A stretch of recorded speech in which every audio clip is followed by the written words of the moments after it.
Back control's done, I'll hold the far sleeve, throw my foot over, get up on my elbow, and then mount, right? But if I still have his shoulders propped up, then I still have a chance at recovering the back, right? So my hook was inside. So now as he goes to scoop, what I'm going to do is use my bottom leg. I'm going to take it out, and I'm going to start to drive off the mat onto my shoulder. Yeah? I'm going to my shoulder, then to my knee, and kind of establishing a base behind Hank, right? At the same time that I do this, I'm driving my shoulder into him. So I'm really smashing his chest to face the mat.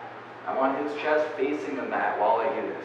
And now, once I establish this base, my knee slides up past his head, and I tuck my foot inside. So I slide the knee, tuck my foot, pull him all the way to the other side, and then throw the hook back in. Yeah? Now, on this side, it's a little bit trickier, but it's the same exact move. It's just I have to be a little bit more careful. So when he scoots out to this side, and again, I'm a little too late, I'm keeping the upper body control very tight. And now from here, I'm turning, taking my bottom foot out, I'm driving onto my shoulder, not my head, my shoulder. But on this side, because my arm is under Hank's armpit, I don't have the ability to get up onto my elbow. So pulling him to the other side is a little trickier. So what I'm going to do is from my shoulder, I'm going to go knee up really high, and then pull him to the other side. Okay? So we're going to have to jump our own knee pretty much past our shoulder for that one. Or